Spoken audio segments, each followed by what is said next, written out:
¿Cómo era el universo en su primer instante? En el año 1999, una sonda llamada Mars Climate Orbiter parecía destinada a convertirse en un hito histórico. Había sido creada para algo nunca hecho antes: estudiar de forma sistemática el clima y la atmósfera de Marte y revelar por primera vez cómo se distribuía el agua sobre la superficie del planeta rojo. Sin embargo, su historia tomó un giro inesperado.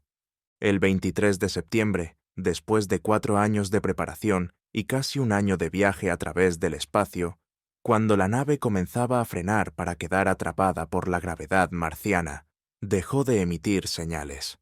En la Tierra, los ingenieros no daban crédito. Más de 300 millones de dólares en tecnología y esfuerzo humano acababan de desaparecer en cuestión de segundos. Algo había fallado. ¿Pero qué? La respuesta llegó semanas más tarde.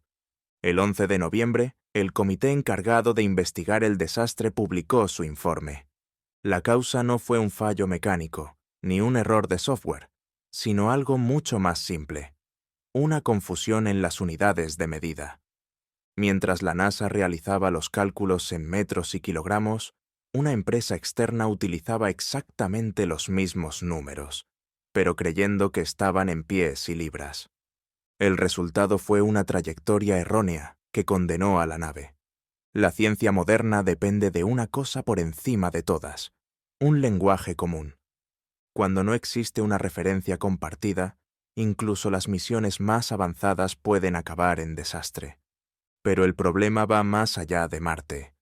Todas nuestras medidas, ya sean pulgadas, kilos u horas, están basadas en nuestra experiencia humana. Una pulgada se origina en el tamaño de un dedo. Un kilogramo se aproxima al peso del agua. Una hora es solo una forma arbitraria de dividir el paso del día.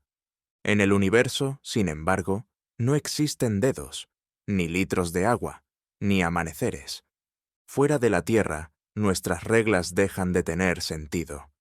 Entonces surge una pregunta profunda: ¿cómo describiría su realidad una inteligencia alienígena? ¿Y cómo podemos nosotros medir el universo de una manera que no dependa de nuestra condición humana?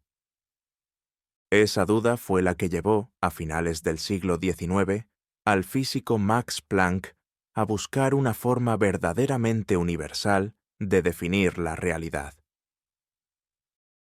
Las unidades que gobiernan el cosmos. Max Planck, el físico alemán y premio Nobel que enseñaba en Berlín, pasó gran parte de su vida intentando responder a una pregunta simple y profunda: ¿es posible dividir la naturaleza en piezas fundamentales? Para él, la respuesta no estaba en reglas humanas, sino en las propias constantes del universo. Los planetas pueden girar a distintas velocidades alrededor de sus estrellas, pero la velocidad de la luz es siempre la misma. La fuerza de la gravedad cambia de un mundo a otro, pero la constante gravitatoria que la define es inmutable. Planck comprendió que, si esas cantidades eran universales, entonces podían usarse para crear un sistema de medidas que no dependiera ni de la Tierra ni de la humanidad. Bastaba con combinar matemáticamente esas constantes y fijarlas en valores básicos. En 1899 presentó su resultado. De ese trabajo nació la longitud de Planck, una distancia increíblemente pequeña, de apenas 1,6 veces 10 elevado a menos 35 metros, mucho más pequeña que cualquier partícula conocida. A partir de ella se definió el tiempo de Planck, al dividir esa longitud por la velocidad de la luz. El resultado es un instante tan breve: 5,4 por 10 a la menos 44 segundos. Que dentro de un solo segundo caben más tiempos de Planck. ¿Qué segundos han pasado desde el origen del universo? Aunque estas cifras parecen irreales, se han convertido en herramientas esenciales para quienes estudian las fronteras de la física, porque sabemos que el cosmos tuvo un comienzo. Las observaciones indican que hace 13.800 millones de años, todo el universo surgió de un punto diminuto que se expandió de forma explosiva. Ese evento es lo que llamamos el Big Bang. Los científicos han conseguido reconstruir la historia del cosmos casi hasta el primer suspiro de su existencia. Y en ese límite, donde el tiempo y el espacio dejan de comportarse de forma normal, las unidades de Planck se vuelven imprescindibles. Ese primer instante, cuando todo el universo cabía dentro de una sola longitud de Planck y existía solo durante un tiempo de Planck, recibe el nombre de Era de Planck. Es una frontera salvaje para la ciencia, un lugar sin reglas claras, donde nuestras teorías se quiebran bajo la presión de un universo comprimido más allá de toda imaginación. La gravedad. Para descubrir por qué el universo deja de obedecer sus propias reglas, primero debemos fijarnos en la ley que las sostiene. En el siglo XVII, Isaac Newton formuló una idea que cambiaría la ciencia para siempre: la gravitación universal.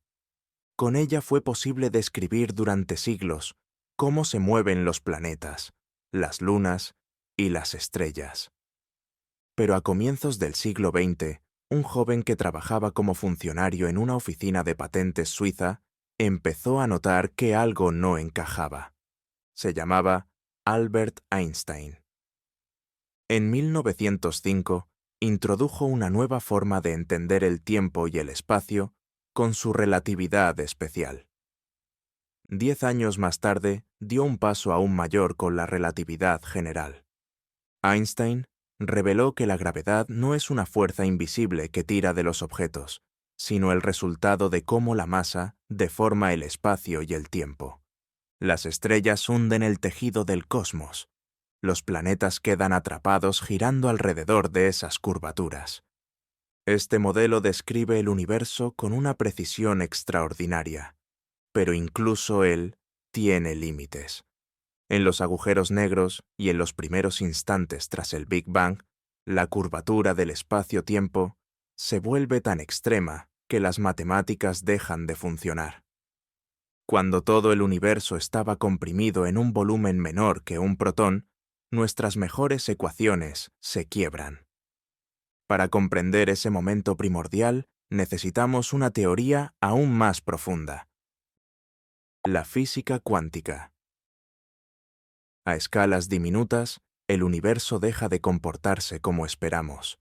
En el reino de lo subatómico, la realidad se vuelve impredecible y extraña.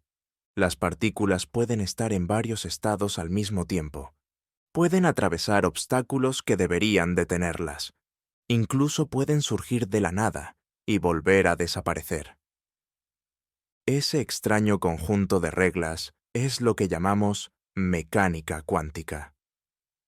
Durante la era de Planck, cuando el cosmos era increíblemente pequeño, estos efectos no eran una rareza, lo gobernaban todo. Pero aquí aparece una grieta en nuestra comprensión.